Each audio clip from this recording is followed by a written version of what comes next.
Alhamdulillah. uh, Hamdan syakirin, hamdan naimin, hamdan yuafi ni'amahu wa yukafi mazidah. Ya Rabbana lakal hamdu kama yanbaghi li wajhikal karim wa 'azimi sultanik. Asyhadu an la ilaha illallah wa asyhadu anna Muhammadar Rasulullah.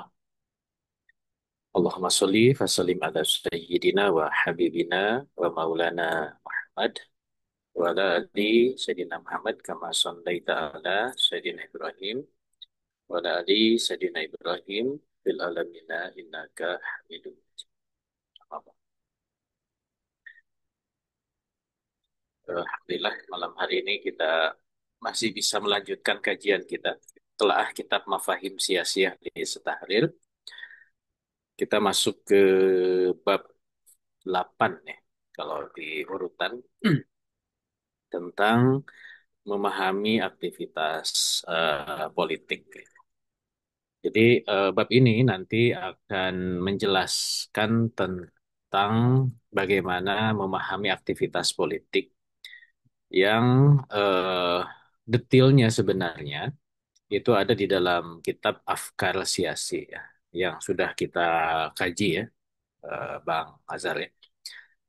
Kitab Afkar Siasi itu detail tentang eh, apa namanya cara ya memahami aktivitas politik. Nanti di bagian akhir bab ini akan diberikan eh, apa ya, ya kurang lebih materi yang sama lah seperti yang dulu atau yang ada di dalam kitab Afkar Siasi walaupun tidak terlalu detail. Namun di bab ini karena memang kitabnya di Mafahim Sia-Sia, eh, dia memberikan contoh-contoh yang itu tidak ada di kitab Afkar Siasi. Jadi kitab Afkar Siasi tentang memahami aktivitas politik, teorinya di sana, contohnya di sini gitu. Maka memang dua kitab ini dua kitab yang eh, bukan saling melengkapi ya, ini satu paket sebenarnya gitu. Karena kalau kita Mafahim Sia-Sia ini lebih mengurai dalam konteks politik internasional ya. Makanya contoh yang diangkat di dalam bab ini adalah contoh-contoh tentang kejadian-kejadian politik internasional. Nanti ada beberapa contoh ya. Jadi nanti isi bab ini menjelaskan tentang peristiwa internasional sebagai contoh dari bagaimana kita bisa memahami. Ada beberapa contohnya. Makanya mungkin kajian kita itu lebih ke mengurai contoh-contoh itu gitu. Nanti kita bicara tentang bagaimana ide tentang perlucutan senjata gitu ya. Kemudian juga tentang bagaimana strategi Amerika di Eropa eh, dengan Marshall Plan-nya itu dibahas di bab ini. Kemudian juga kita bahas tentang bagaimana kemunculan komunisme di Cina ya. Terus juga kita akan diberikan contoh tentang peristiwa Teluk Babi ya di Kuba gitu. Kemudian juga tentang penembakan pesawat di Korea gitu. Nah, itu ada beberapa contoh yang memang sengaja diangkat di kitab ini untuk menjelaskan eh, apa namanya peristiwa sebenarnya di atau apa yang dimaksud dari peristiwa itu gitu. Karena kalau hanya membaca sekilas ya selintasan bisa jadi kita akan kecele apa kecele ya bahasa Indonesia akan ya kecele ya bahasa Indonesia kecele eh itu yang kemudian menjadi kekuatan ya kita sebagai seorang politisi bisa menjelaskan apa yang terjadi di balik apa yang nampak ya kan politisi itu begitu ya bagaimana memahami maksud dari apa yang tidak ditampakkan gitu. Baik, jadi kurang lebih itu gambaran kita. Jadi nanti kita akan banyak membahas contoh-contoh peristiwa internasional. Ya, seperti itu. Baik, sebagai pengantar, di awal bab ini jelaskan bahwa konflik antar negara dalam keadaan aman, ya, keadaan aman ini dalam keadaan damai gitu ya, kalau lebih tepatnya itu hanya berupa aktivitas-aktivitas politik saja. Makanya di dalam studi hubungan internasional itu hanya dua yang dibahas itu. Dan memang munculnya ilmu hubungan internasional itu rujukannya ya sebuah buku yang ditulis oleh Hugo de Groot ya atau Grotius tentang War and Peace gitu ya, tentang perang dan damai gitu. Sehingga situasi politik yang dipelajari dalam hubungan internasional situasi politik ketika perang dan situasi politik ketika damai atau apa yang menyebabkan terjadi perang dan bagaimana untuk menghentikan peperangan sehingga terjadi damai. Dulu saya waktu S1 itu ya ada mata kuliah khusus ya memang judulnya War and Peace ya perang dan damai gitu ya. Dan itu adalah situasi yang terus bergiliran ya. Saya selalu sampaikan ke mahasiswa saya itu ya memang itulah karakter ya kalau dalam teorinya Syekh Taqiyuddin An-Nabhani ya karena manusia itu kan punya gharizatul baqa ya naluri untuk mempertahankan diri. Dan dari Gharizatul Baqa itu ada hubus syiadah, keinginan untuk memimpin. Kemudian juga ada hubut tamaluk, keinginan untuk menguasai gitu ya. Dan sudah kita bahas juga di awal-awal bahwa memang itulah yang menyebabkan muncul apa invasi ya penguasaan satu negara ke negara lain yang terjadilah konflik dan eskalasi konflik yang menguat itu yang kemudian eh, disebut sebagai perang. Ya. Jadi situasi hubungan antar negara itu paling ujungnya itu perang. Ya. Paling ujung di sininya adalah kerjasama atau integrasi. Gitu. Nah, situasi antara perang dan integrasi itu yang disebut sebagai eh, titik equilibrium, ya, titik keseimbangan. Seperti pendulum yang digerakkan, dia akan bergeser dari perang menuju damai, sepakat atau integrasi. Nanti juga mungkin bubar lagi, eh, perang lagi terus saja begitu ya. War and peace, perang dan damai gitu ya. Makanya dalam keadaan damai yang muncul itu adalah aktivitas politik gitu. Tapi kita juga harus memahami aktivitas politik itu apa maknanya gitu. Seperti saat ini kan kunjungan Presiden Prabowo ya ke Brazil menghadiri KTT Bridge ya. Indonesia gabung Bridge dan salah satu bukti keseriusan gabungnya itu adalah menghadiri konferensi tingkat tinggi ya di eh, biasanya di diwakili oleh kepala negara langsung gitu. Dan Indonesia setuju dengan deklarasi Brazil ya Rio de Janeiro yang di situ ada poin-poinnya. Kita harus bisa membaca sebenarnya Indonesia ke BRICS itu arahnya apa gitu. Apakah betul ini adalah pergeseran Indonesia dari Amerika ke Rusia ke China gitu ya. Nah ini sebagai seorang politisi itu harus bisa memahami dengan benar, ya, dengan tepat lah ya, seperti itu. Tapi kita nggak akan bahas bridge ya. Nanti kalau mau kita bisa, kan ini contoh-contoh yang di kitab ini kan contoh-contoh ya lalu ya. Bahkan contoh-contoh di Perang Dunia Satu, Perang Dunia Kedua ya, paling pun update ya pada saat Perang Dingin ya atau akhir Perang Dingin ya kita boleh nanti kita eh, coba bahas juga eh, update-nya ya. Makanya bagus kalau ada soal jawab Amir Hizut Tahrir ya yang terbaru itu bisa jadi eh, bahan kita untuk melakukan eh, analisis ya, tentang memahami aktivitas politik. Boleh nanti kita diskusikan. Nah, kadang juga konflik antar negara itu disertai dengan operasi militer atau tidak disertai operasi militer. Ada operasi militer seperti yang di Vietnam ya, ada perang Vietnam atau Timur Tengah baru-baru ini nih tahun 2004 ya, bukan yang sekarang maksudnya. Atau juga di Afrika ya, kita sudah bahas kemarin panjang lebar tentang Afrika, tentang Rhodesia. Ya. Rhodesia itu yang melahirkan negara Zimbabwe dan Zambia, dan juga dengan Afrika Selatan, termasuk juga yang terjadi di Tunisia dan Libya. Ini sebelum Arab Spring ya ceritanya gitu. Nah ini sekilas tentang Vietnam ya. Di bagaimana yang terjadi di Vietnam, kita juga sudah bahas tentang kajian Timur Jauh ya, bahwa Vietnam itu dulu dikuasai oleh Prancis, kemudian dia kemudian ditinggalkan eh, di tahun 50-an. Di situ Amerika masuk, terjadilah Perang Vietnam, dan Vietnam itu menjadi arena pertarungan antara dua ideologi ya, komunisme yang di situ di Soviet, Cina masuk ya, ada Vietcong. Nah, Amerika juga coba mempertahankan apa namanya, pengembangan atau ekspansi komunisme ke arah Asia Tenggara, maka Amerika masuk ke sana dan akhirnya kemudian terjadilah peperangan di Vietnam ya.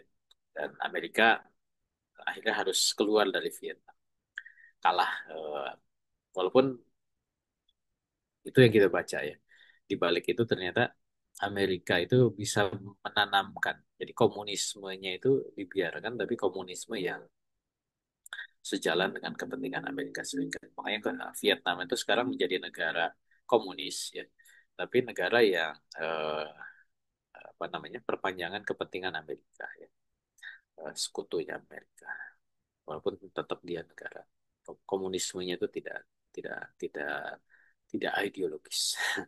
Nah, itu kurang lebih begitu ya. Nah, ini timelinenya nanti bisa di, jadi sampai tahun 75 ya. Eh, dan komunisme yang menang.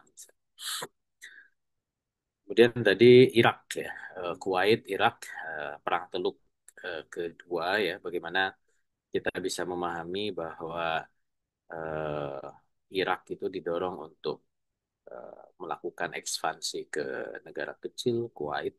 Akhirnya terjadilah perang Teluk, Amerika memobilisasi negara-negara Barat ya untuk bisa masuk ke sana. Bahkan akhirnya kemudian Amerika bisa mendapatkan pangkalan militer di Arab Saudi ya. Nah, ini penting juga kita bisa memahami, membangun persepsi ancaman.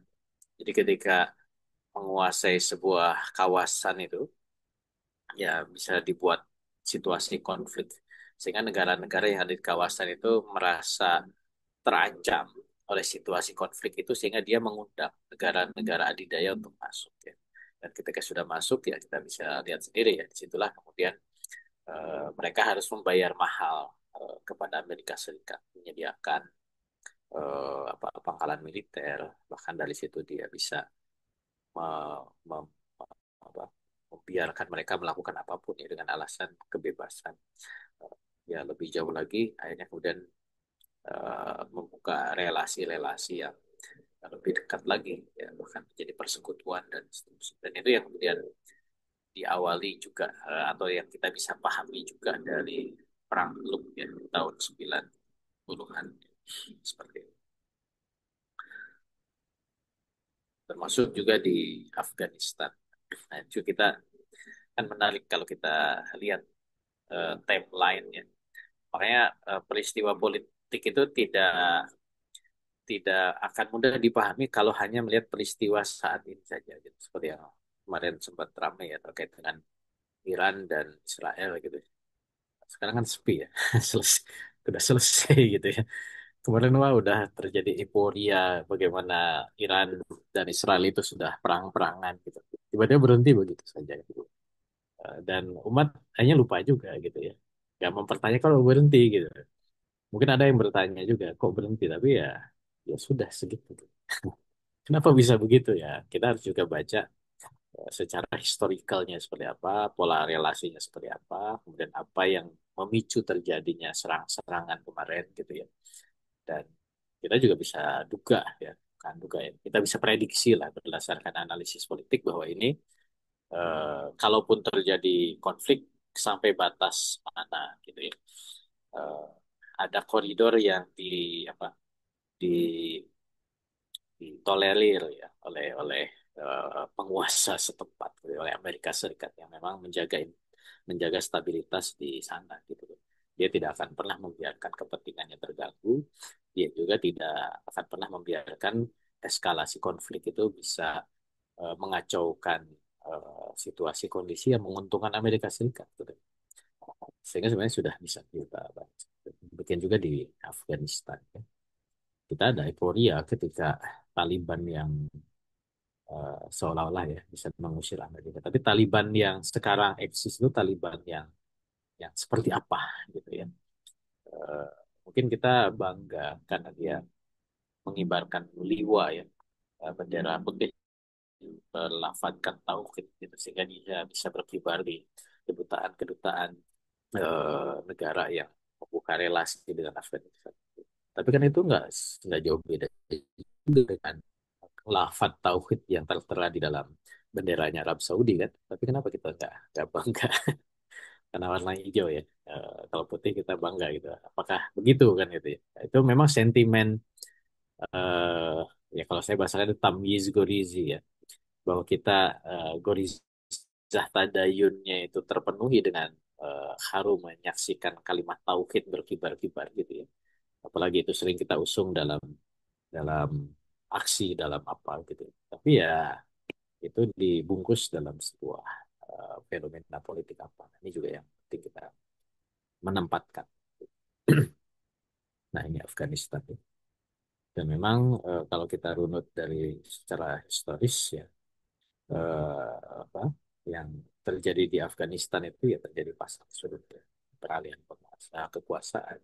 Di situ sempat masuk Inggris ya, walaupun dia gagal, masuk Uni Soviet dia gagal, dan Amerika masuk dengan war on terrorism-nya gitu. Tapi juga gagal, tapi dalam konteks kepentingan ya Amerika merasa itu sudah cukup gitu ya. Eh, Karena memang tidak ada lagi pertarungan ya sifatnya ideologis gitu ya di sana, dan kepentingan Amerika bisa tetap terjaga. Eh, nah, ini yang Rhodesia tadi ya. Bagaimana kemudian konflik ya. Ya ini memang sisa-sisa Inggris ya. Ya, Inggris ya begitulah. Ketika dia meninggalkan wilayah koloninya, dia bikin batas-batas wilayah suka-suka dia. Hanya seringkali pakai mistar ya. Yang batas negara itu garis-garis-garis gitu ya. Bahwa di situ ada demografi, di situ ada etnologi ya, terus yang agam, kemudian kontur wilayah kayak gini kan, ini nyempil sedikit. Kok bisa kenapa ada satu teritori yang, karena ini tukeran aja, wilayah kecil ini tukeran dengan wilayah ini dulu di Prancis, Angola sebenarnya.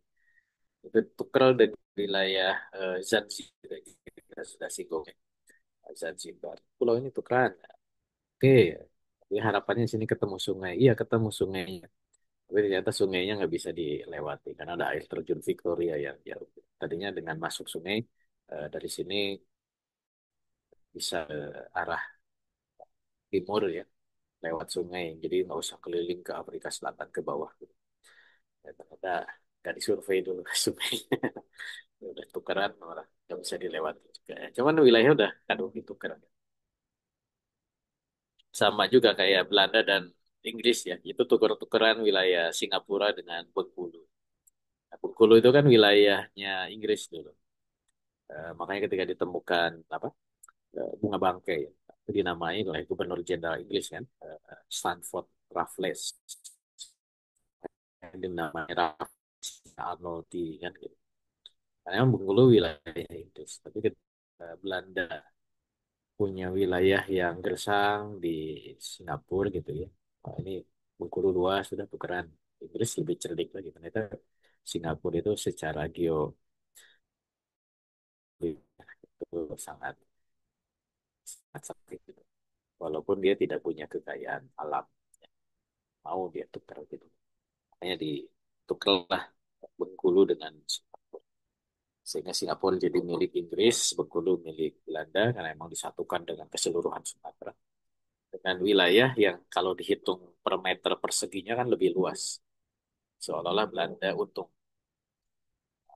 Tapi ya kita lihat ternyata Inggris bisa memanfaatkan posisi strategi Singapura itu, jadikan Singapura itu sebagai titik penghubung ya, lewat Selat Malaka. Dan ya itulah keuntungan buat buat Inggris dan Singapura sekarang. Eh, Tuker-tukeran wilayah. Libya ya, ini Libya juga terjadi banyak konflik. Ya, ini tahun 1000 ya pasca perang perang dunia kedua ya. Eh, dan ini sebelum ini ya, sebelum apa namanya Arab Spring ya. Jadi memang ada beberapa konflik, baik konflik perbatasan Libya dengan Mesir, Libya dengan Chad ya. Eh, dan itu yang juga kita bisa pahami ya tentang Libya itu seperti apa. Gitu. Kita juga sudah bahas kemarin terkait dengan pembahasan eh, Timur Tengah ya, Libya. Demikian juga Tunisia ya. Tunisia juga di sini eh, tidak tidak mulus juga ya. Ada beberapa konflik yang terjadi. Salah satunya misalkan konflik di Niger itu ya. Karena Tunisia ini kan dulu jajahannya Prancis. Jadi ditinggalkan ya di situ juga ada konflik-konflik yang terjadi dan PBB sudah masuk dan bisa diselesaikan. Nah, di kitab ini juga dijelaskan bahwa eh, konflik itu bisa karena adanya masalah, adanya krisis. Dan sudah kita bahas juga di 6 problem yang sebelumnya kita bahas ya. Masalah di eh, Timur Jauh, masalah di Afrika, masalah di Timur Tengah, anak benua India itu ada 6 ya. Kita bahas, kalau saya sebutnya 6 kawasan, 6 region. Dan eh, juga ya itu dijelaskan tentang bagaimana aktivitas politik yang terjadi. Walaupun juga harus juga kita pahami bahwa aktivitas politik itu bisa terjadi tanpa adanya konflik. Gitu. Jadi, nah ini juga yang harus kita eh, perhatikan ya. Jadi tidak selalu aktivitas politik itu konflik. Bisa jadi aktivitas politik itu adalah munculnya kesepakatan-kesepakatan. Nanti kita juga akan bahas ya setelah bab ini tentang apa namanya, tentang hal-hal yang dianggap menjadi apa istilah itu, apa, menjadi bahaya gitu ya. Sebenarnya udah dibahas di bab sebelumnya. Misalkan munculnya organisasi internasional, itu kan bukan konflik ya. Organisasi itu tidak selalu muncul akibat konflik. Bahwa ada organisasi internasional yang muncul dari konflik, iya. Contoh misalkan LBB, PBB itu kan dia lahir dalam situasi konflik ya. PBB lahir untuk menyiapkan situasi pasca Perang Dunia kedua. NATO lahir perseteruan antara blok Barat dengan blok Timur, muncul NATO, muncul Fakta Warsawa. ASEAN itu kita bisa baca bahwa ini lahir dari deterrence ya, pembendungan komunisme di Asia Tenggara. Gitu. Tapi ada juga aktivitas politik atau organisasi internasional yang lahir tanpa konflik. Gitu. Misalkan munculnya Uni Eropa. Gitu. Eh, kalau bridge ini kan konflik juga ya, konflik ekonomi dunia gitu ya. Ada kubu apa konsensus Washington ya, Amerika dan sekutunya, ada kubu non gitu ya. Itu konflik, lahirlah bridge.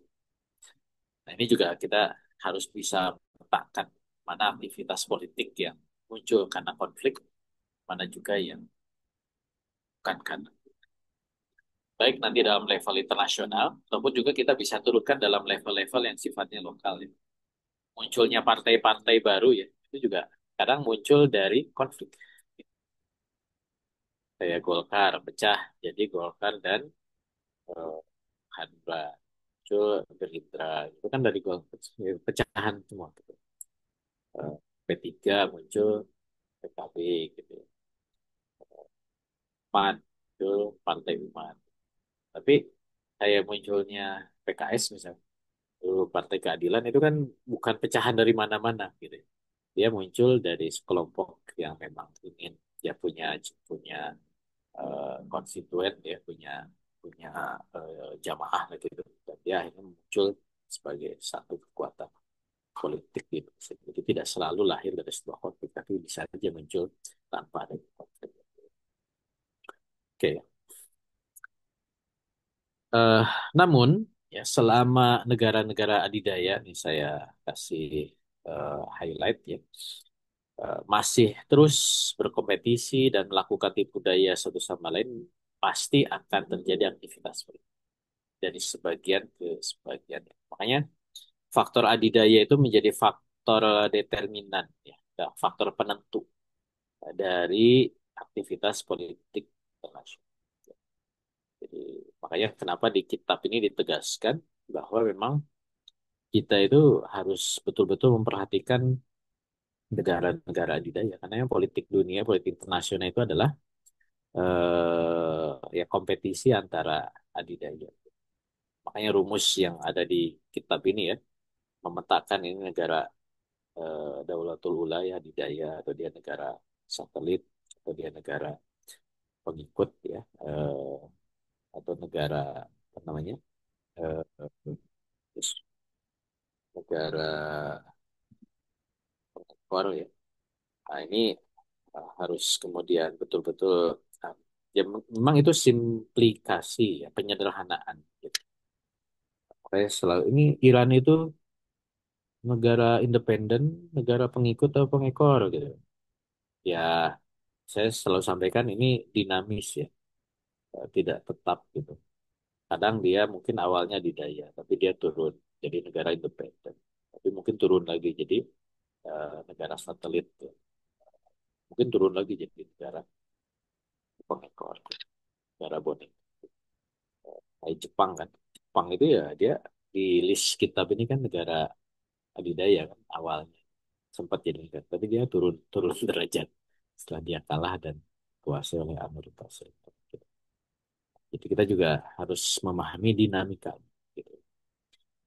Nah, kadang negara adidaya juga melakukan aktivitas politik itu dengan memasang perangkap internasional supaya negara lain terjerumus. Nah, cuman untuk menyimpulkan bahwa negara itu membuat perangkap, ini kan butuh analisis. Ya. Karena itu sesuatu hal yang tidak bisa dibaca secara apa namanya, secara kasat mata gitu. Tapi itu ya analisis gitu. Dan itu mungkin baru ketahuan sekian tahun berikutnya. Oh ternyata ini perangkap. Nanti di kitab ini diberikan contoh-contoh, contoh perangkap yang dibuat ya eh, dan menarik ya. Maksudnya menyimpulkan bahwa itu perangkap itu menarik gitu. Eh, dan ya nanti kita kita uji ya, kebenaran. Gitu. Namanya analisis kan bisa benar bisa tidak. Tapi uh, kalau di kitab ini berarti ini sudah teruji ya, seperti itu. Maka nanti saya coba kasih compare gitu, antara apa yang dianalisis di kitab ini dengan memang apa yang diperbincangkan di dunia hubungan internasional gitu ya. Bahwa yang berbicara itu bukan klaim sepihak penulis kitab gitu ya. Tapi memang eh, secara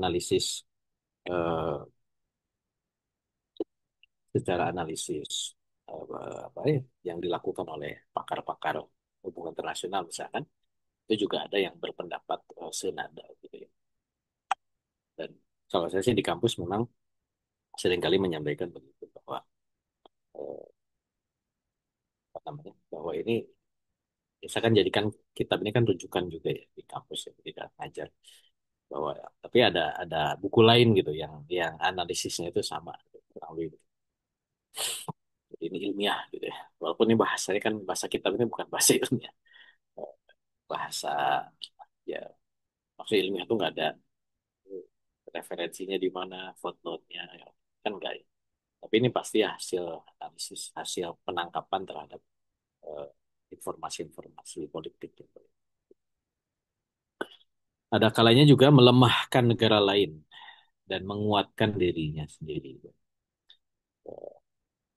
Ya pasti begitu ya. Melemahkan negara lain. Bagaimana? Ya sebenarnya sudah sebagian itu kita contohkan. Kayak dulu kita bahas tentang Star Wars ya, antara Amerika Serikat dengan Uni Soviet gitu.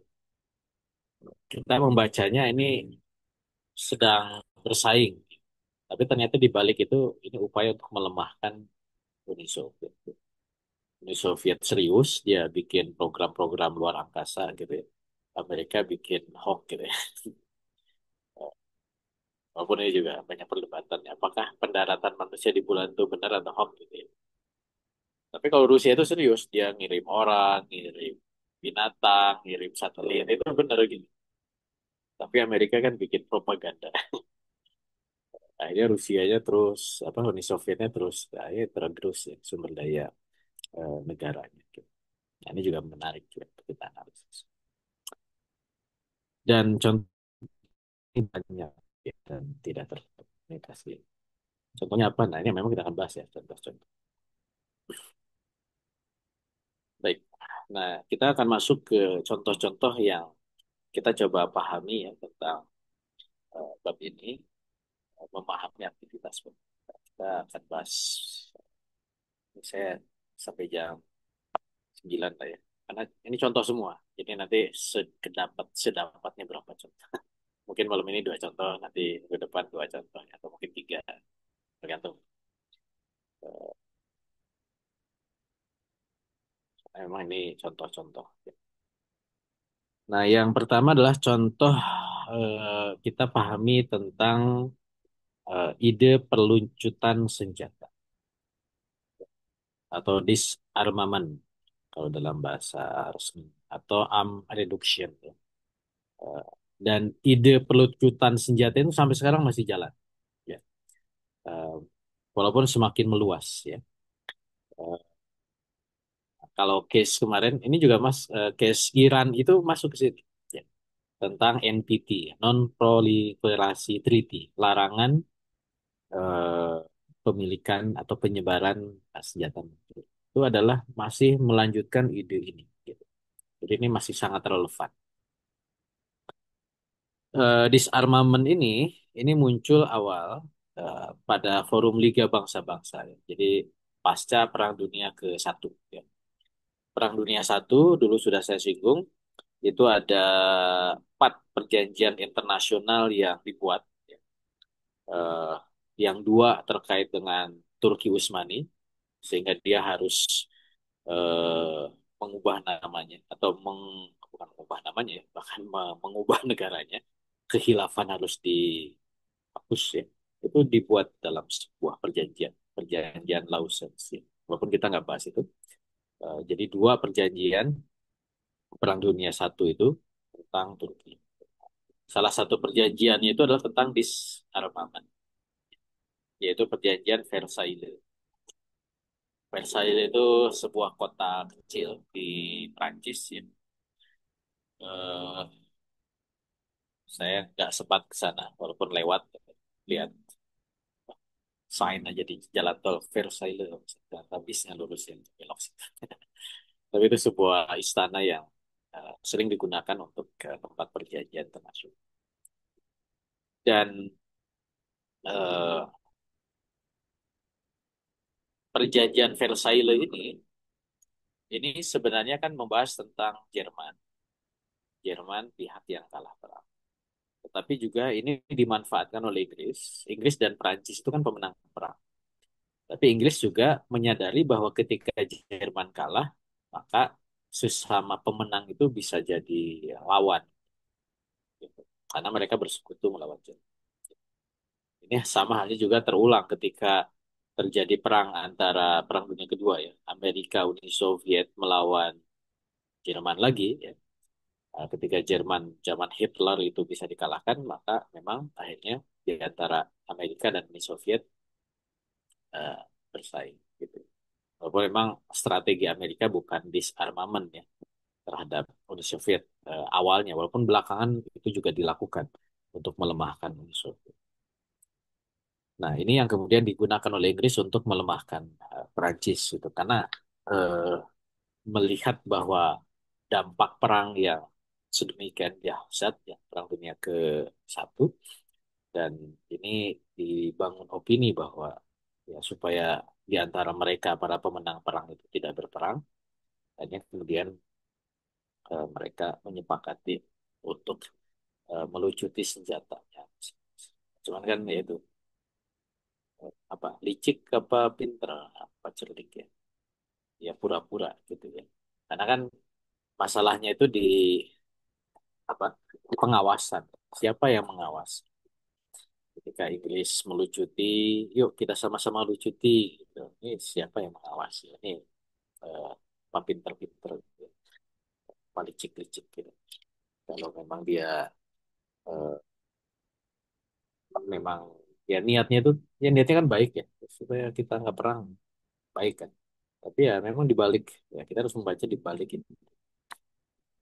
Makanya kalau kita negeri Muslim itu ya terhadap eh, apa namanya, terhadap situasi perang itu memang ada kebolehan untuk berbohong isu saya perang gitu terhadap musuh gitu. Maksudnya tetap waspada gitu. Bahwa ada perjanjian yang disepakati selama itu tidak melemahkan ya. Itu kemudian itu bisa kayak kita lihat misalnya perang. Ini luar biasa Rasulullah yang di perjanjian Hudaybiyah itu kan secara tekstual itu kan melemahkan.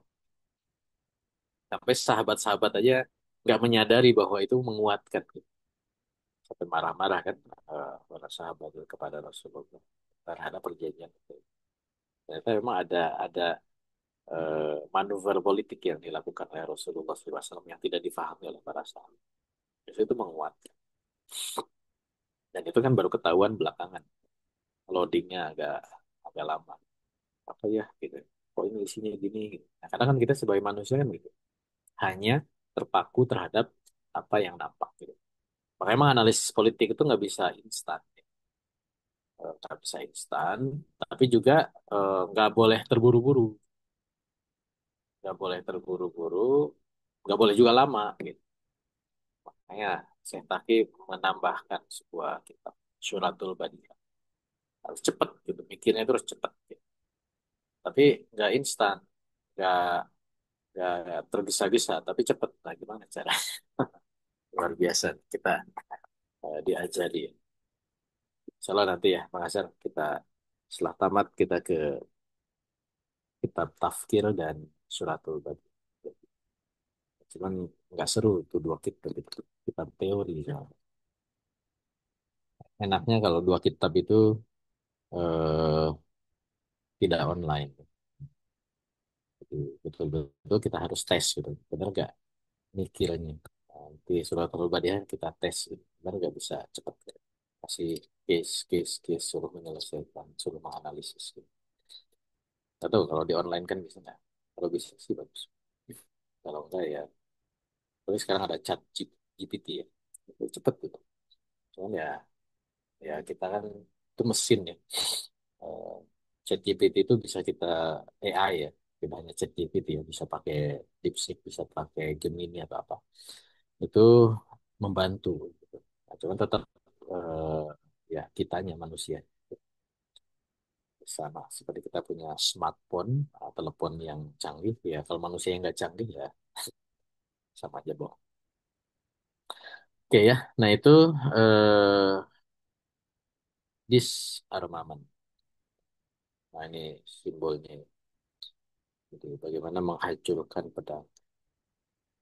Nah, dibikin ini atau ini non-violence. Nah, jadi kita boleh lagi pakai pistol. Dan ini kan eh, kalau di aktivis kemanusiaan ya, orang-orang yang nggak suka perang gitu ya, eh, yang ingin mencegah perang itu ya mengusung ide itu. Saya selalu nanya ke mahasiswa itu bisa nggak perang dihentikan? Ya enggak gitu. Kenapa enggak? Ya itu fitrah. Kita punya godisa. Karena Islam punya ayat perang. Quran surat Al-Anfal ya. Tentang perang. Wajib perang gitu. Kita harus menyiapkan diri untuk perang. Jadi perang itu bagian dari kehidupan kita. Termasuk seorang muslim.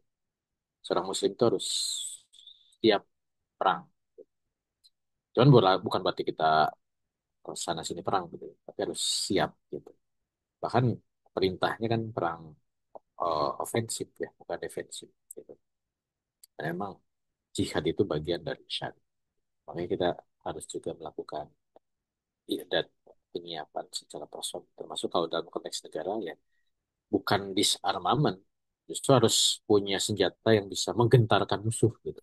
Terus melakukan riset sehingga senjata-senjata yang dimiliki umat Islam itu senjata-senjata yang terbarukan, terkinikan, termutakhirkan, membuat musuh-musuh tergentar. itu makanya ide disarmamen itu memang tidak sesuai kalau dalam pandangan Islam.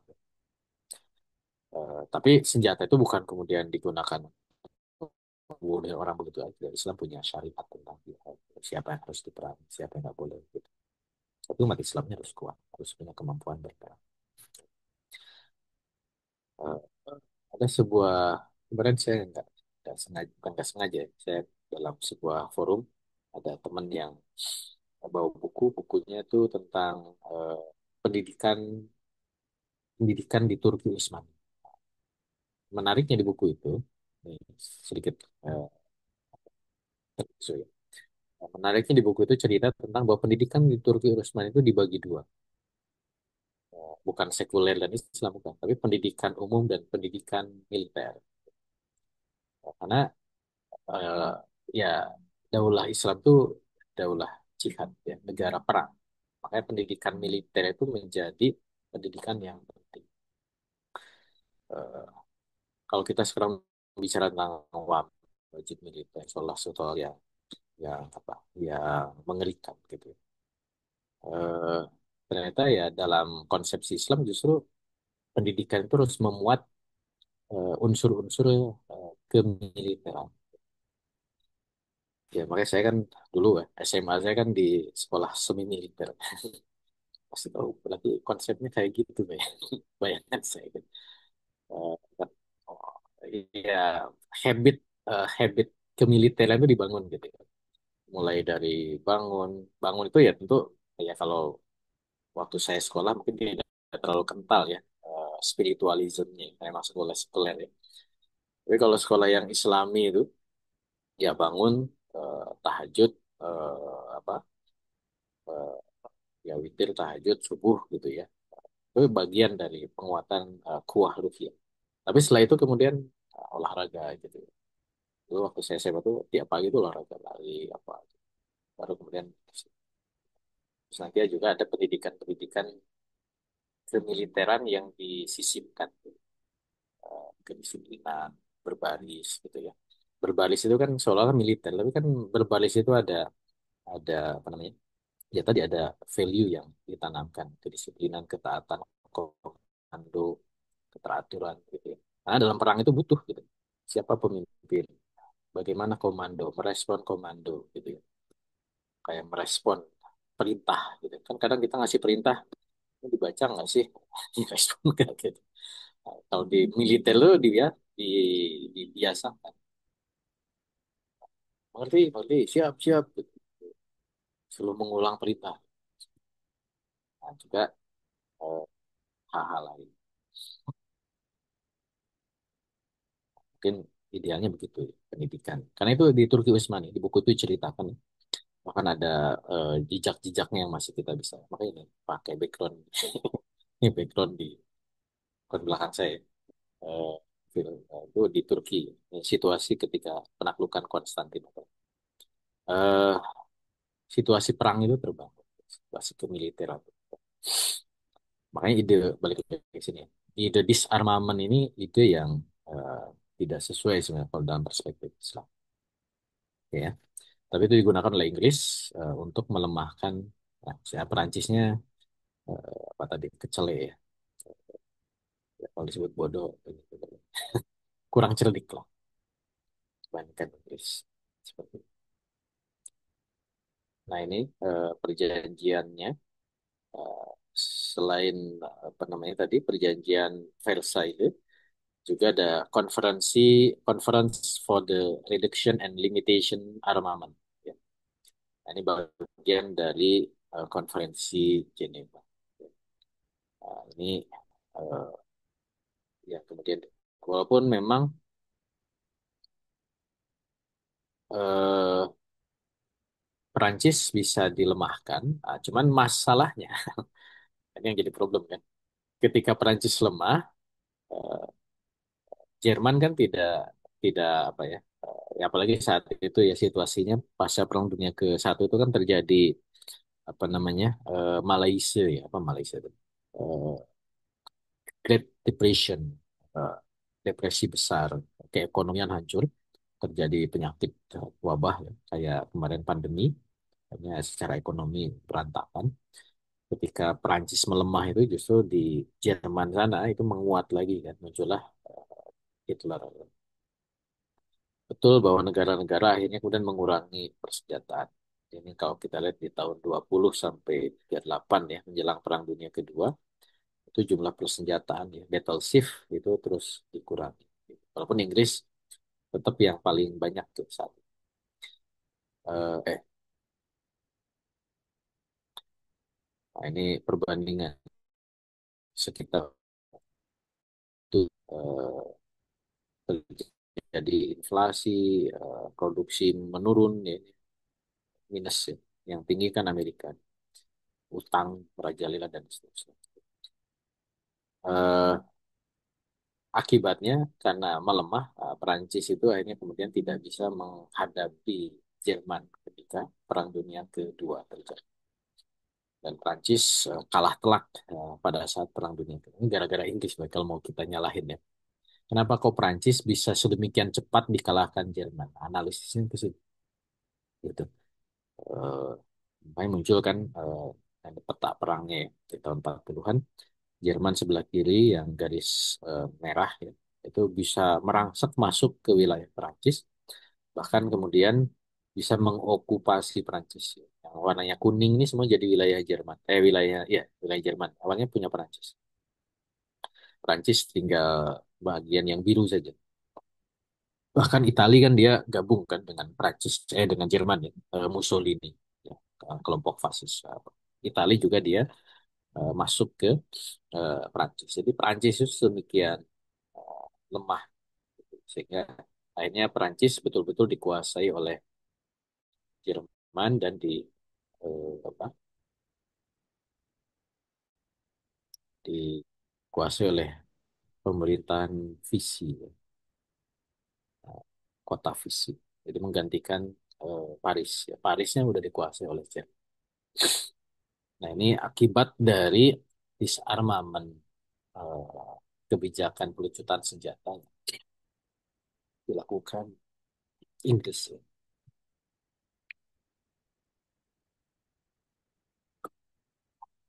Hmm. Nah itu yang kemudian contoh yang pertama. Jadi kita bisa coba memahami, panjang nih memahaminya. Kenapa? Jadi kalau pertanyaannya, kenapa Prancis mudah kalah oleh Jerman di Perang Dunia II? Nah, ternyata jawabannya tuh kalau dirunut ya gara-gara Inggris. Bukan. Seperti itu. Oke ya. Nah itu contoh yang pertama.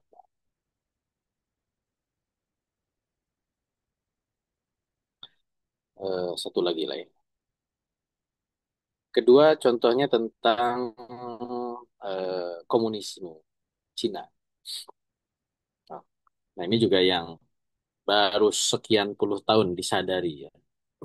Baru ngehnya itu belakangan.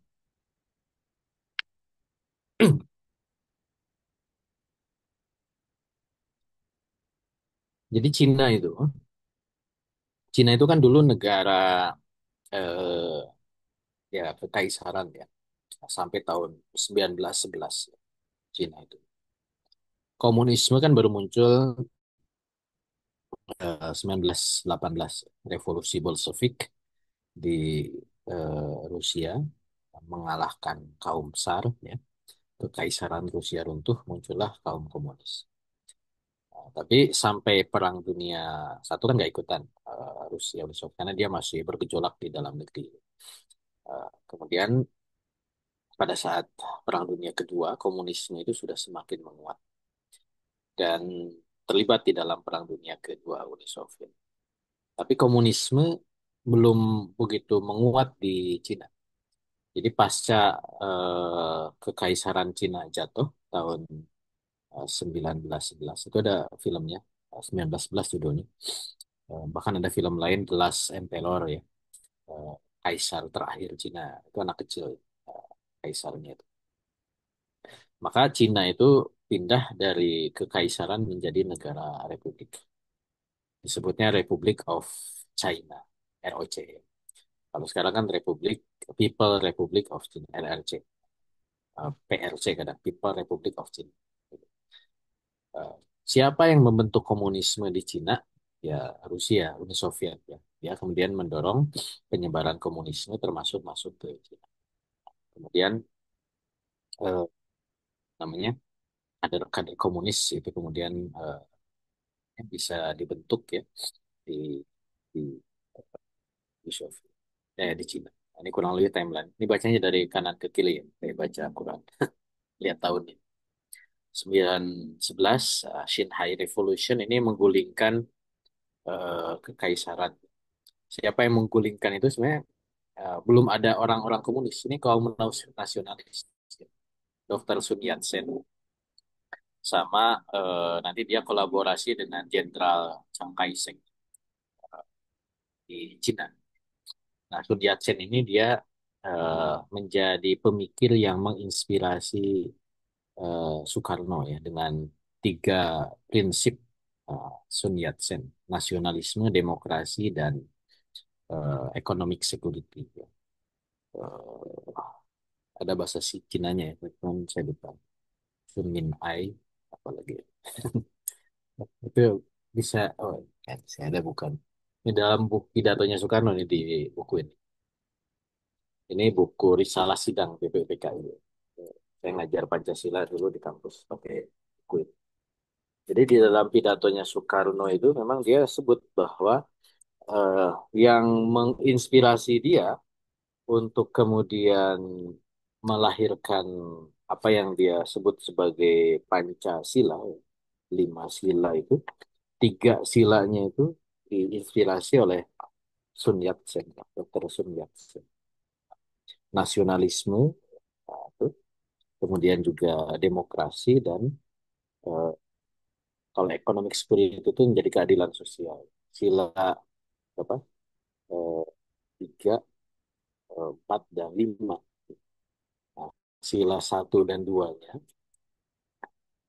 sila satu ketuhanan itu memang eh, spiritualisme Islam ya. Nah, keduanya itu dari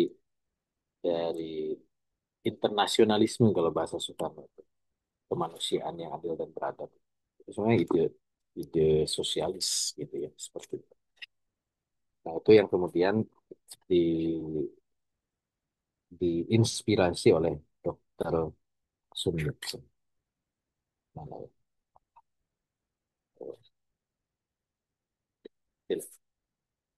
Istilahnya saya lupa ya. Tapi ini idenya.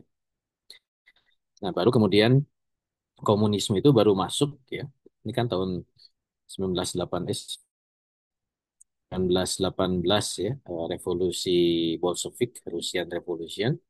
Kemudian baru masuk ke Cina ya. Komunisme itu tahun 1921, CPC ya. Eh, Nah, awalnya memang kaum komunis dengan kaum nasionalis itu masih masih sejalan, masih sejalan sampai nanti mereka itu pada saat pasca Perang Dunia Kedua itu kemudian mereka terjadi ya konflik lain karena memang secara ideologi beda. Eh, Dr. Sun Yat-sen yang dilanjutkan oleh Chiang Kai-shek itu dia mendirikan partai nasionalis ya, Kuomintang. Ideologinya ya tadi eh, tiga prinsipal yang tadi ya nasionalisme, demokrasi, economic security, ada liberal konservatism, kemudian nasionalisme Cina dan anti komunisme. Nah, kalau komunis ya CPC, Communist Party of China itu ya dia komunis, Marxis, Leninis, sosialis gitu dan unifikasi Cina, penyatuan Cina. Eh, Sampai kemudian akhirnya Cina itu terbelah menjadi tiga ya. Kaum nasionalis ya, di Nanking, kemudian kaum komunis itu di Wuhan, dan kaum konservatif yang itu memang sebenarnya ingin melanjutkan eh, kekuasaan kekaisaran ya, warlord ya, para pemimpin tuan tanah, pemimpin perang, nah, itu di Beijing. Makanya terjadilah civil war ya. Eh, Perang perang sipil ya di Cina sebelum Perang Dunia Kedua dan juga terjadi civil war lagi pasca Perang Dunia Kedua. Dan disitulah kemenangan dari kaum komunis yang mengalahkan Partai Kuomintang ini. Kemudian Partai Kuomintang ini dia apa namanya nah, sini awalnya komunis itu hanya sedikit saja di Wuhan. Akhirnya kemudian mereka eh, terusir ke Taiwan seperti wilayah yang awalnya Taiwan ini memang dikuasai oleh Jepang. Gitu. Nah, ini civil war kaum komunis kemudian ada kaum nasionalis. Nah, dulu kan Turkistan Timur ya itu masih terpisah Mongolia sampai sekarang sih. Tibet itu dulu wilayah yang terpisah ya, dia mandiri. Tapi ya, setelah komunisme berkembang dia bisa dikuasai. Gitu. Jadi memang komunis itu awalnya hanya di pesisir timur yang warnanya ungu ini. Baru kemudian mereka semakin menguat, meluas, meluas. Akhirnya yang dikuasai Kuomintang tinggal Taiwan saja. Satu pulau, Pulau Formosa. Oke, jadi itu yang terjadi ya di Cina. Gitu. Nah, yang eh, apa yang kita bisa pahami ya dari kemunculan komunis. Dan ini yang mengagetkan Chiang Kai-shek gitu. Yaitu adalah Amerika Serikat itu di belakang siapa gitu. Ya harusnya kan ini Uni Soviet eh, komunis gitu ya. Ya Amerika dia support nasionalis kan Chiang Kai-shek. Dan awalnya memang Chiang Kai-shek itu barengan dengan kaum komunis ya, pada saat ke Perang Dunia Kedua itu. Makanya kenapa kalau kita baca ya di sejarah tentang Perang Dunia Kedua, eh, ketika menyerang Jepang, ya, pesawat-pesawat Amerika itu kan dulu teknologi itu belum belum bolak-balik ya. Pesawat itu bahan bakar terbatas gitu. Jadi terbang dari Amerika, ngebom Jepang, itu nggak balik ke Amerika, nggak cukup. Nah, dia mendarat di Cina gitu. Karena Cina itu pada saat Perang Dunia Kedua itu adalah sekutunya Amerika Serikat. Nah, makanya kemudian Cina itu masih barengan antara kaum komunis dengan kaum nasionalis. Baru setelah terjadi perang sipil yang kedua ya, kaum nasionalis dan kaum nasional apa kaum komunis itu konflik, kemudian terjadilah eh, perseteruan di antara mereka. Nah, ini ya, perseteruan antara kaum nah ini, civil war yang kedua 46 sampai 50 seperti itu. Karena sebelumnya itu mereka konsentrasi melawan Jepang dan eh, nah ini 45 sampai 49 akhirnya kemudian kaum komunis menang. Dan Mao Zedong kemudian mendirikan Republik People Republic of China 1 Oktober itu. Makanya 1 Oktober itu hari kemerdekaan atau kemunculan ya, eh, Republik Rakyat Cina. Nah, kalau kita kaitkan dengan di Indonesia, kenapa dulu eh, nggak mau disebutkan itu 1 Oktober ya peristiwa tahun 65 itu. Eh, disebutnya Gestok Gerakan 1 Oktober. Nah, cuman secara historis eh, karena ingin tidak terlalu kental bahwa itu diperingati sebagai hari walaupun komunis gitu ya yang menyerang gitu. Makanya disebutnya G30 S ya, 30 September. Stop. Dan ketika komunisme menang, akhirnya komunisme betul-betul merangsek ya. Sampai kemudian 45 juta penduduk eh, meninggal. Lip yang terjadi di Cina. Komunis yang kemudian menguasai. Nah, Amerika tentu sebagai pihak yang mendukung nasionalis ya dia juga support Chiang Kai-shek, cuman terbatas. Gitu. Nah, di sisi lain Amerika juga tidak ingin sedemikian eh, membuat kaum komunis itu hancur gitu. Karena ada strategi yang dilakukan oleh Amerika.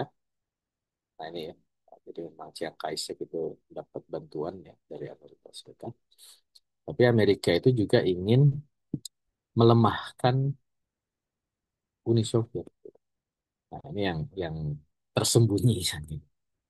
Artinya karena Amerika melihat bahwa komunisme yang berkembang di Cina itu beda dengan komunisme yang Uni Soviet. Sehingga eh, penting untuk memunculkan penyeimbang terhadap Uni Soviet yang sama-sama komunis tapi yang beda gitu ya. Yaitu dengan menguatkan komunis. Dan itu yang menjadikan kenapa Amerika Serikat itu setuju ketika di PBB ada Security of Council ya, Dewan Keamanan PBB kan itu 5 negara kan pemenang Perang Dunia kedua kan Amerika, Inggris, Prancis gitu ya. Ada Uni Soviet dan Cina. Awalnya kan yang komunis cuma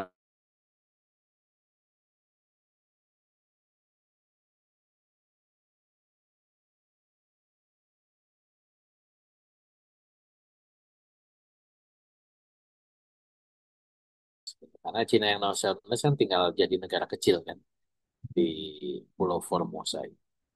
Tapi Cina yang komunis. Artinya Cina yang komunis itu digunakan untuk menjadi penyeimbang terhadap Uni Soviet. Walaupun ya kadang mereka berdua itu sejalan ya. Antara Uni Soviet dan Cina itu kadang sejalan, tapi di beberapa isu mereka itu juga bisa berbeda jalan. Nah ini yang kemudian diherani gitu ya oleh Chiang Kai-shek ya. Kok bisa-bisanya gitu ya Amerika itu juga mensupport pembentukan negara komunis di Cina. Nah, ini yang kemudian eh, case yang eh, itu ya. Jadi memang Amerika eh, menyusun rencana menjadikan Cina sebagai negara komunis untuk menghadapi Rusia. Jadi atau Uni Soviet ya, untuk memecah blok komunis. Dan itu baru berhasil kan 20 tahun ya tadi. Baru muncul RRC itu tahun 49. Artinya dari awal munculnya komunisme tahun 21, 20, 21 ya 31, 41 kurang lebih 20 tahun itu bisa berhasil. Baru bisa berhasil. Nah ini yang kemudian dianggap sebagai perangkap internasional yang hebat yang dilakukan oleh Amerika.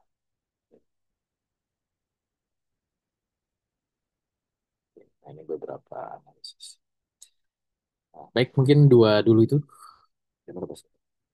Ya, sebagai contoh dari bagaimana kita memahami analisis. Di contoh-contoh berikutnya di pertemuan apa. Ya, Alhamdulillah. Syukran Ustaz. Kita dipaparkan atau dijelaskan terkait dengan bab baru ini ya, seputar tentang memahami aktivitas politik. Dan kita juga diberikan eh, case ya. Tadi dikasih dua case yang melibatkan beberapa negara adidaya. Ya ini Alhamdulillah kita buka sesi diskusinya, tanya jawabnya buat Bapak Ibu yang ingin bertanya.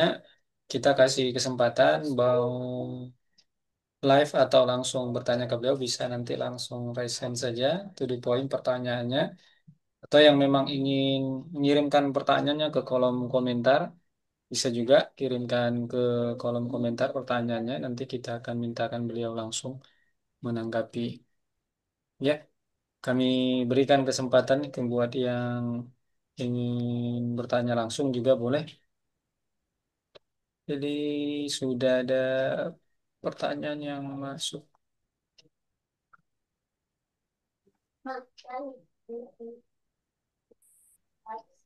Baik, Oh iya, silakan dengan Assalamualaikum. Waalaikumsalam warahmatullahi wabarakatuh. Silakan Pak. Ya, ya. Baik, saya ke dua negara adidaya yang tadi disebut Ustadz itu pada saat itu, wah, utamanya di masa kekinian ini kan dilihat dari negara adidaya memang masih tetap Amerika, tapi dilihat dari dominasi Cina, khususnya dalam ekonomi ini memang menonjol sekali karena Amerika juga termasuk dalam tanda kutip ketakutan dengan Cina memang. Namanya dari segi, padahal kalau dilihat Cina hari ini tidak membawa backgroundnya sebagai komunis yang punya politik power, tapi dia membawa eh, kekuatan ekonomi. Tapi kalau dilihat dari kekinian memang Amerika agak berhati-hati dengan Cina itu sendiri, termasuk negeri-negeri yang lain, termasuk negeri kita. Nah, bagaimana dalam pandangan ini menurut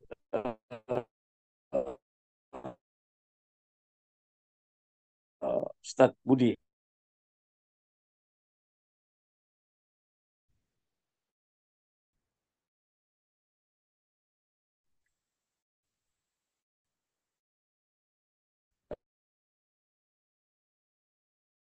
Eh, Bisa diulang Pak tadi terkait dengan pertanyaan langsung tadi Pak?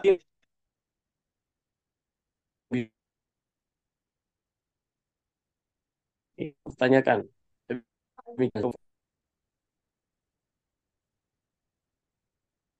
Iya, bagaimana San? Ya, ya. Dua Benar. negara yang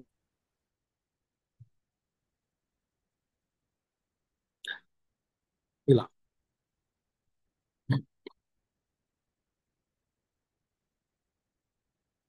Ya, sepertinya terkeluar beliau ini. Silakan tertangkap saat pertanyaan beliau tadi saat. Ya, cuman orangnya nggak ada. Oh ini baru masuk tak? Oke, beliau sudah kembali. Ya. Baik, yang saya tangkap ya, bagaimana kita melihat atau Amerika Serikat memandang Cina lah ya. Betul bahwa saya juga sudah singgung ya di NIC, saya udah share belum bukunya ya. Mungkin nanti saya share ke Bang Azhar, nanti boleh dibaca ya. eh, Prediksi NIC di 2040 itu yang bukan merevisi. Jadi tiap 20 tahun kan NIC, National Intelligence of Council-nya Amerika Serikat ya, gabungan lembaga intelijen Amerika Serikat itu kan dia melakukan analisis per 20 tahun. Kalau dulu tahun 2001 dia memprediksi tahun 2020 akan ada khilafah salah satunya itu yang sempat ramai kan.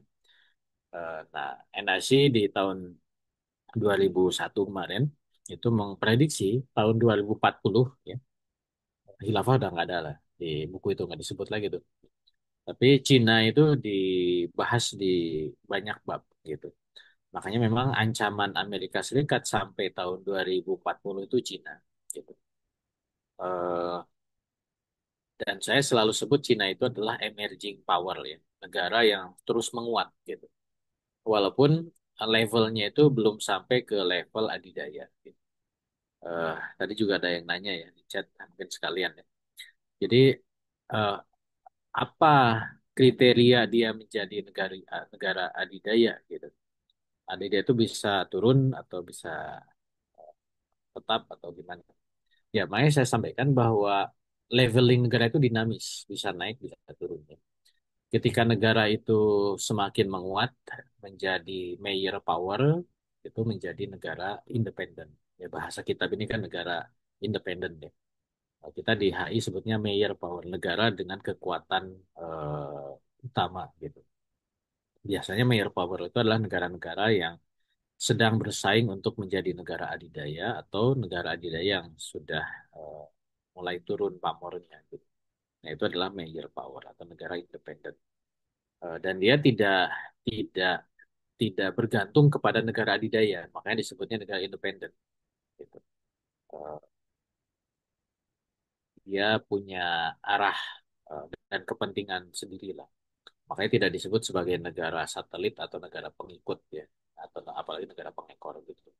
Karena kalau negara satelit atau pengikut, pengekor itu pasti dia ngikutin siapa yang diikuti itu negara adidaya. Gitu. Eh, nah, Cina itu sudah pada level negara independen dan sedari awal negara komunis ya, eh, makanya dia tidak menjadi pengikutnya Uni Soviet. Walaupun dia sama-sama komunis. Mao Zedong itu punya pikiran sendiri tentang komunisme ala Cina, ya. Yang beda dengan komunisme ala Lenin, ala Stalin gitu ya. Makanya kemudian mengidentifikasikan komunisme Cina itu dengan identifikasi yang berbeda gitu. Termasuk Cina itu adalah penyebaran komunismenya itu eh, bukan penyebaran ideologi, tapi penguasaan teritori gitu. Walaupun memang ideologi itu juga berujung kepada teritori kan yang dilakukan oleh Uni Soviet. Tapi Cina itu dia eh, ketika berinteraksi dengan negara lain, ya teritori itu menjadi yang utama gitu, penguasaan wilayah daripada kemudian penguasaan ideologi. Ideologi nanti nyusul. Sehingga misalkan gagasan-gagasan komunisme internasional itu justru yang banyak dikembangkan oleh Uni Soviet daripada oleh Cina. Kalaupun dilakukan oleh Cina itu sangat-sangat kecil dan terbatas. Eh, Kapan sebuah negara menjadi negara adidaya ketika dia sudah independen dan punya kekuatan untuk mempengaruhi negara lain. Itu syarat negara adidaya. Itu nanti diukur dengan kapabilitas negara, gitu ya. Eh, kita sudah bahas sebenarnya. Misalkan dia secara teritori memang cukup, gitu ya. Tidak selalu harus besar, tapi dia cukup, gitu. Cukup untuk menjadi negara yang independen dan kuat. Jepang itu kan kecil, ya. Inggris itu kecil secara teritorial ya. eh, Jerman juga kecil. Gitu.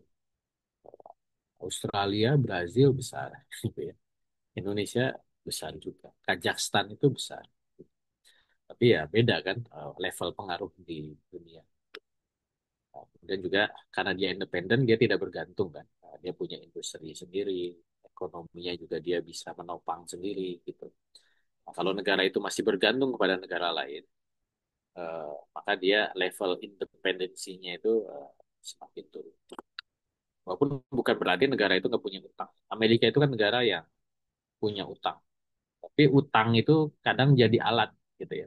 Jadi orang utang itu bukan berarti dia lemah. Tidak selalu yang punya utang itu lemah. Tapi utang itu dijadikan sebagai alat pengikat gitu. Supaya negara lain itu terus berinteraksi dengan negara dia dan eh, bahkan mungkin utang itu jadi jerat ya. Makanya ada disebut sebagai debt trap ya, jebakan utang gitu. Baik mengutangi ataupun diutangi gitu. Kalau diutangi berarti uang dia ada di kita, kita utang ke dia. Berarti uang dia ada di kita. Padahal kita nggak butuh sih, cuman kita ngutang aja gitu supaya uang mereka itu kita ambil semua. Nah, kita nggak bayar utangnya gitu kan. Itu kan untuk menguras mereka kan. Amerika itu negara yang ngutang gitu. Ke Jepang ngutang gitu ya, berarti dia lemah tapi sengaja mungkin ngutang supaya uang Jepangnya diambil, uang Cina diambil. Dia bayar suka-suka dia. Atau ngutangin. Ngutangin itu juga bagian dari. Jadi memang kita harus juga wide ya, semakin luas memetakan sesuatu dalam perspektif politik. Nah, Cina, lagi Cina, emerging power, negara yang terus menguat. Cuman kan eh, untuk bisa masuk ke level adidaya ini kan memang ada tahapan ya. Sampai pada posisi ketika sebuah negara adidaya itu merasa terganggu oleh negara independen, ya disitulah pertarungan antar negara. Dan sekarang eskalasi pertarungan Amerika Serikat dengan Cina itu kan semakin banyak ya, semakin banyak dan walaupun pertarungannya itu masih di level pertarungan ekonomi. Gitu. Nah, kalau udah negara adidaya semestinya eskalasi tingginya itu di level perang atau mungkin di level kebijakan internasional. Kalau kebijakan internasional ini kan baru kan, misalkan BRIC itu kan udah lama ya, itu 20 tahun. Tapi BRIC ini kan masih belum betul-betul merongrong Washington konsensus gitu. Dolar sebagai mata uang perdagangan internasional, keberadaan IMF, World Bank itu kan masih belum bisa dilawan gitu ya oleh BRICS gitu. Baru sekedar opini-opini aja yang dilakukan oleh BRICS, ada komitmen-komitmen tapi juga tidak semasif dan sekuat konsensus Washington gitu. Apalagi di level kelembagaan kan, eh, PBB misalkan sebagai alatnya Amerika, NATO misalkan itu belum ada lawan. NATO itu ya udah merangsek kemana-mana, nggak ada fakta militer eh, tandingan. PBB alatnya Amerika ya, negara-negara BRICS ya masih di situ gitu ya. Kalau dulu Soekarno sampai mau bikin tandingan ya, bikin NEVO kan, New Emerging Force, tapi ya hanya apa retorika, karena emang nggak punya power juga. Tapi setidaknya itu udah muncul gitu ya, walaupun ya levelnya belum. Kalau belum sampai level adidaya memunculkan penantangan itu ya tak ada gunanya, pasti akan mudah dikalah. Seperti itu.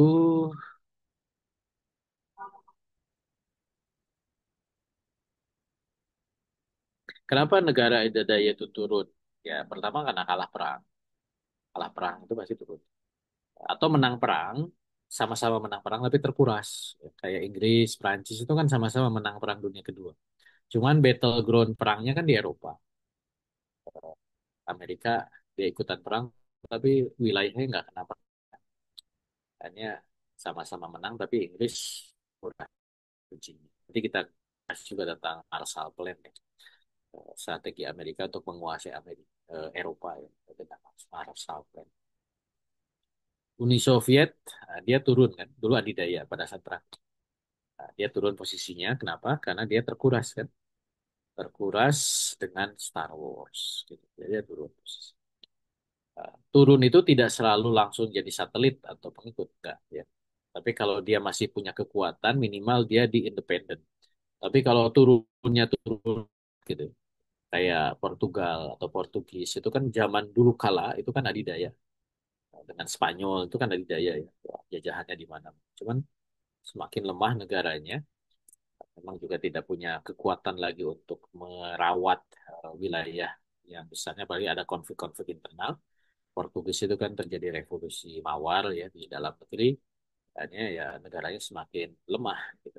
Akhirnya dia bahkan menjadi negara eh, pengikut ya, negara satelit gitu.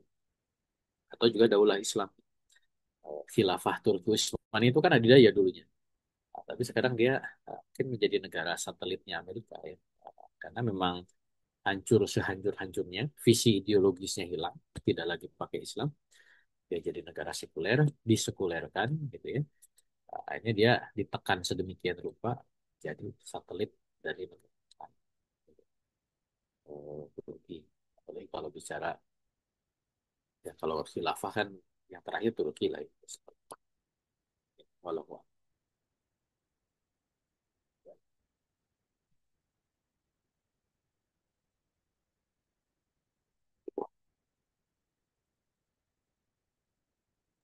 Ya, Alhamdulillah. Em, kita beralih ke kolom komentar, Ustaz. Sudah ada dua pertanyaan langsung, Ustaz, yang masuk dari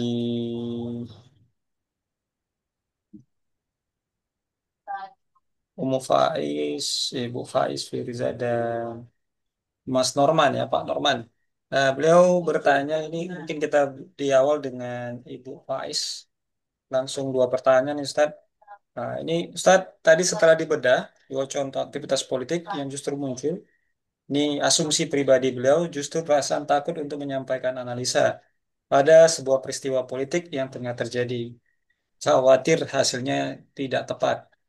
Seperti dua contoh tadi, itu benar-benar tersembunyi maksud aslinya. Ini eh, eh, persepsi beliau, Ustaz, ya, yang pertama. Yang kedua, tentang langkah politik yang diambil Amerika yang mendukung komunis, tapi justru tidak melemahkan blok komunis. Untuk melemahkan blok komunis itu sendiri, seperti di Cina. Bagaimana bisa memilih langkah seperti itu? Ya, mungkin Amerika tadi, bukankah itu resikonya cukup mengkhawatirkan ya, bisa menguatkan blok komunis. Nah, ini kita dua pertanyaan dari beliau minta tanggapan Ustaz. Iya, eh ya nggak apa-apa. Kan analisis politik itu ya kalau takut ya nggak pernah nggak pernah muncul ya. Artinya kan dengan keterbatasan maklumat ya, keterbatasan informasi yang kita miliki, makanya tadi eh, diminta untuk eh, tidak buru-buru ya, tapi juga tidak lama-lama gitu. Gimana? Ya itulah seninya. Gimana cepat tapi akurat. Sehingga nanti ada ya nanti sebenarnya kita bahas ya, di bagian-bagian belakang. Jadi ada kaidah. Kaidah itu dipakai dulu. Setidaknya kalau kaidah itu dipakai, itu mengurangi dari ketidaktepatan. Karena yang tidak pakai kaidah itu yang pasti salah. Contoh misalkan, salah satu kaidah yang harus dipakai itu adalah tidak boleh melakukan generalisasi. Itu nggak boleh. Jadi peristiwa politik itu harus tidak boleh hanya dilihat dari peristiwa itu saja. Jadi dia juga harus dihubungkan. Nah, yang kedua, selain generalisasi itu, tidak boleh generalis. Yang kedua itu harus melakukan mutabak. Jadi memang maklumat itu harus harus ada ya. Tidak cukup hanya maklumat peristiwa itu gitu. Dia juga harus punya maklumat yang banyak terkait dengan peristiwa. Kayak misalkan yang kemarin ramai kan antara Iran dengan Israel. Dia tuh harus juga punya maklumat-maklumat tentang Iran Israel itu ini kan bukan negara yang baru muncul gitu ya. Tapi kan negara yang juga ada relasi per zaman gitu ya. Bagaimana Iran Israel dari zaman Khomeini lah. Bahkan mungkin kalau mau lebih detail per presiden gitu ya. Presiden ini hubungannya gimana presiden sebelumnya semua nanti oh ada rezim dulu sebelum Shah Iran dengan setelah Shah Iran atau mungkin sebelum lagi tapi jangan juga kejauhan sampai zaman Persia kuno gitu ya karena yang kita analisis adalah negara modern gitu nah itu juga penting mutabah nah insya Allah dengan menguatkan mutabaah dan tidak melakukan generalisasi, termasuk juga memperkaya maklumat ya. Mutabah itu kan kalau gini ya, ini bocoran. Kalau saya misalnya wajib pertama itu infografis. Infografis itu informasi dasar tentang apa yang akan kita analis. Kalau negara, ini negara apa sih gitu ya. Nah, kita harus punya informasi dasar negara itu. Oh ini republik. Jadi dari lama kan kita tahu, oh ini kerajaan. Oh ini. Terus siapa yang berkuasa? Oh berkuasa dari eh, apa, keturunan ini. Kalau dia presiden, oh ini latar belakang partai. Nah, infografis itu penting untuk maklumat dasar. Nah, yang kedua mutabaah timeline. Jadi pertama itu infografis, yang kedua timeline. Di apa namanya timeline itu per peristiwa itu dari tahun ke tahun itu kan mutabaah. Jadi oh tahun ini begini hubungannya, tahun ini terus dirunut kayak tadi kan. Kapan komunisme masuk ke Cina? Oh muncul kan komunisme itu sebagai sebuah ideologi ya negara itu kan dari revolusi Bolshevik gitu ya. Oh ke Cina ternyata tahun 21. Oh ternyata baru bisa menguasai tahun 49. Terus ada pergeseran dari Mao Zedong sampai sekarang Xi Jinping itu kan sudah lebih detail kan tiap presiden tokohnya ini pemikirannya apa tokoh ini pemikirannya apa. Kalau komunis mungkin tunggal. Amerika kan beda lagi. Kalau Amerika perlu nggak kita analisis dari awal kemunculannya tahun 1776 lama banget kan. Mungkin nanti kita runut yang kontemporer. Oh persaingannya ada dua partai Republik dan Demokrat. Nah, sekarang ada partai baru yang dibikin siapa? Eh, yang punya mobil itu.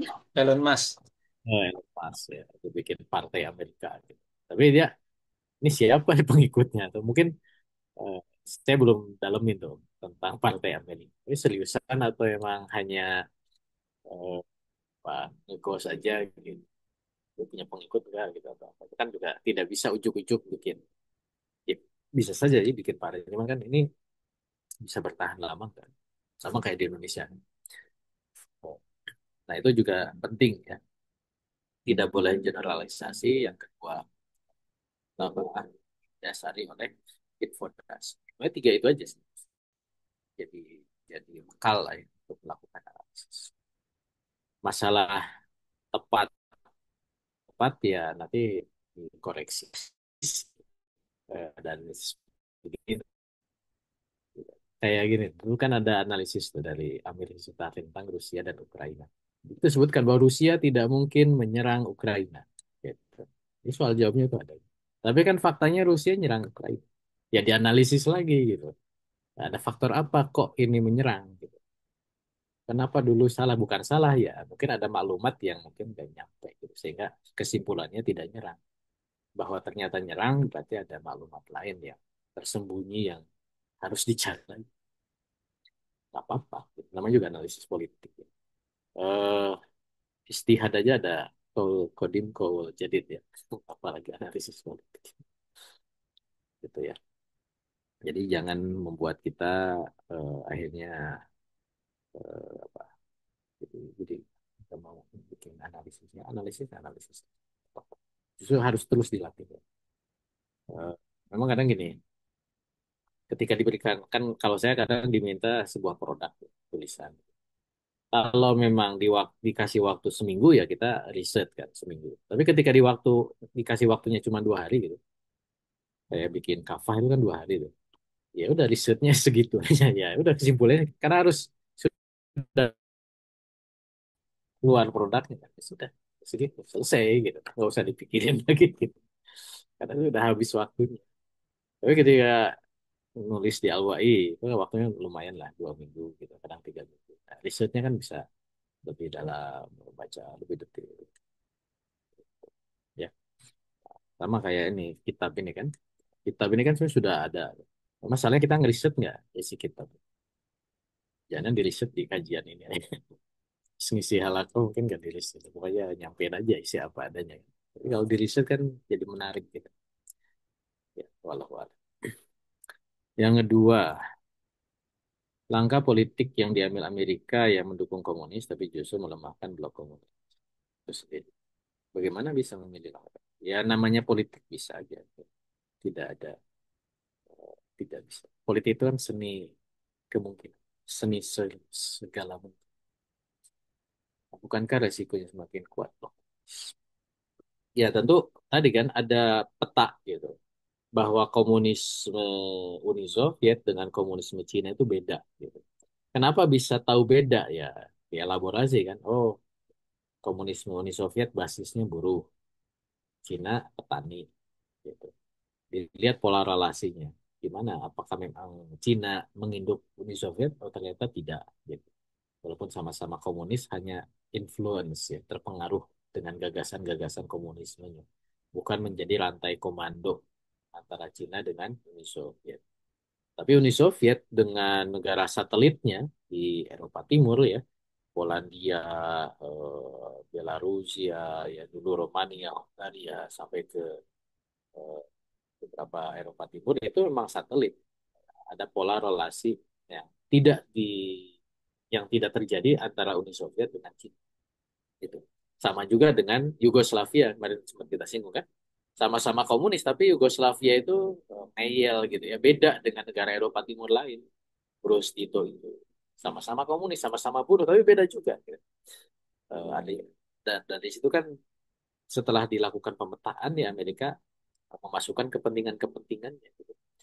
Dia dukung komunismenya Mao Zedong itu dalam rangka melemahkan eh, komunisme internasional sehingga ada rivalitas antara Uni Soviet dengan China.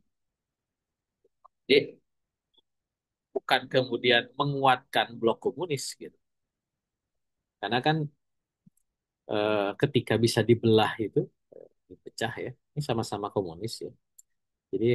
Jadi ada batas gitu ya. Ada batas dia dukung komunisme Cina itu sampai titik untuk melemahkan Uni Soviet gitu. Tapi kan setelah Uni Soviet hancur apa yang dilakukan Amerika? Sekarang perangnya sama Cina kan gitu. Ya tidak ada kawan yang abadi ya, tidak ada musuh yang abadi, yang ada adalah kepentingan. Nah itu juga bukan teori ya, itu tuh apa namanya, eh, kaidah, kaidah politik. Ya. Ada kaidah lain, musuh dari musuh saya adalah teman saya. Itu kaidah juga tuh, kalau dari politik. Jadi musuh dari musuh saya adalah teman saya. Cina dengan Uni Soviet musuhan, maka Amerika mau milih. Nah, dia mau temenan dengan Uni Soviet memusuhi Cina atau temanan dengan Cina memusuhi Uni Soviet. Itu kaidah juga. Itu nggak diambil dari nas ya. Kaidah diambil dari fakta. Nah, karena itu sudah terjadi sejak zaman dahulu kala gitu. Bukan hal yang baru ya. Musuh dari musuh saya dan teman saya itu bukan hal yang baru. Itu sejak zaman Yunani itu begitu. Dipraktikkan juga oleh Daulah Islam. Kayak Rasul kan. Ya, walaupun mungkin Rasul tidak pakai, tidak dapat ilmunya dari Yunani ya. Tapi itu wakiin ya. Secara faktual itu memang begitu. Ketika Rasulullah ingin mengalahkan Yahudi Khaybar, maka Rasulullah menjalin eh, perjanjian dengan Quraisy kan. Karena melawan dua musuh ini kan repot. Ya udah satu-satu gitu. Ini temenan dulu sama sini untuk musuhin itu. Nanti setelah itu hancur, nah ini yang dari temenan musuhan. Ya terus saja begitu kan. Kalau itu ya. Eh, kalau Pak Nurman, mengapa negara adidaya muncul karena perang, bukan karena diplomasi atau industri? Tidak selalu ya. Jadi tidak selalu perang. Kayak tapi perang itu adalah momentum untuk menguji ya, mengetes keadidayaan. Dia udah benar-benar kuat ya harus harus dites gitu. Eh, Munculnya adidaya-adidaya awal ya, ya memang penguatan dulu, penguatan negaranya. Nah, setelah menguat kan nanti muncul rivalitas ya, persaingan. Yang awalnya adidaya dia merasa tersaingi ya perang gitu. Kayak eh, umat Islam ya, ketika masih belum muncul kan nggak dianggap kan sama Romawi sama Persia. Yang ribut kan mereka aja, Persia Romawi perang gitu. Umat Islam menguat, menguat, menguat gitu. Jadi menguatnya itu tidak sulit. Tapi ketika sudah kuat, mau tidak mau kan dia akan berbenturan dengan adidaya. Nah, ini umat Islam harus berhadapan dengan Persia. Umat Islam berhadapan dengan Romawi. Ya, terjadilah perang, saling mengalahkan. Walaupun dalam konteks modern, untuk mengalahkan itu tidak selalu harus dengan perang. Kayak runtuhnya Uni Soviet itu kan tidak ada perang beneran antara Amerika dan Soviet, tapi ada perang dingin ya, kuras secara ekonomi. Kayaknya ya runtuh sendiri. Tapi di Perang Dunia Kedua, Jepang menguat, Jerman menguat. Nah, dia naik kan levelnya. Ketika semakin menguat, Jepang itu ya dia beririsan dengan adidaya yang ada kan. Ada adidaya Inggris yang menguasai wilayah Asia Tenggara, adidaya Prancis, Asia Tenggara itu koloni-koloninya kan akhirnya dicaplok Jepang tuh kan. Akhirnya Prancis marah, Inggris marah, nah, Jepang juga ngusil ke Amerika kan. Nah, Amerika marah gitu. Ya perang. Gitu. Nah, ternyata Jepang nggak berhasil kan kalah. Jerman juga sama kan. Memang Jerman itu dia punya potensi menguat. Nah, ketika semakin kuat ya pasti akan berbenturan dengan negara adidaya sekitar. Terjadilah perang. Munculnya memang tidak selalu karena perang. Bisa juga untuk membesarkan itu perang kan. Ngalahin ini, ngalahin terus menguatkan karena memerangi yang kecil eh, bisa dengan perang. Tapi tidak selalu dia bisa menguat dulu. Setelah kuat ya mungkin awalnya itu adidaya membiarkan tidak sebagai ancaman. Tapi kalau sudah jadi ancaman pasti akan terjadi kontestasi akan terjadi untuk bisa mengalah walau Ya, Alhamdulillah. Syukuran Ustaz. Sepertinya tidak lagi pertanyaan. Kita cukupkan dulu ya, Bapak Ibu. Kira-kira ada yang ingin disampaikan Ustaz sebagai closing statement, Tan?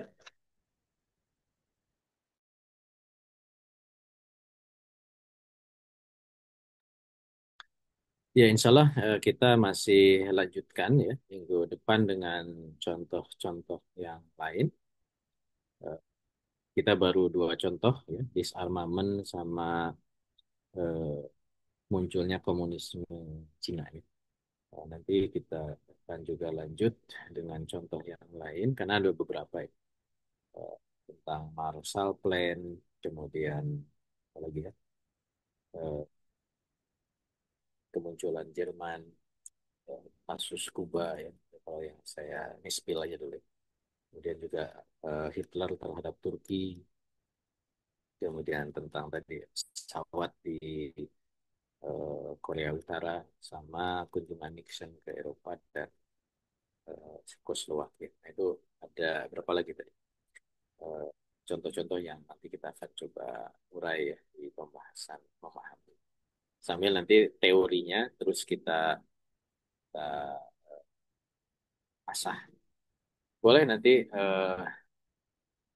Bapak Ibu yang hadir ya, coba mungkin nggak tahu Bang Hasan di grup mungkin kalau ada yang analisis-analisis, kalau ada yang sudah bikin analisis ya, boleh juga nanti kalau memang mau kita review tugas kuliah. Buatlah analisis, nanti saya nilai. Kalau mau boleh. Supaya nanti, terutama yang kontemporer ya, menurut saya menarik ya. Kayak Iran, Irak, itu kan nggak, apa, Iran, Israel, belum ada kan. Walaupun sudah ada sih soal jawab ya. Makanya soal jawab itu penting untuk kita dapatkan untuk mengupdate analisis-analisis terbaru gitu ya. Eh, Jadi update dari kitab ini di mana? Yaitu di analisisnya Amir soal jawab. Silakan dibaca. Kalau ada yang mau, boleh yang belum punya ya soal jawab Amir tentang politik internasional sebagai bahan tambahan analisis.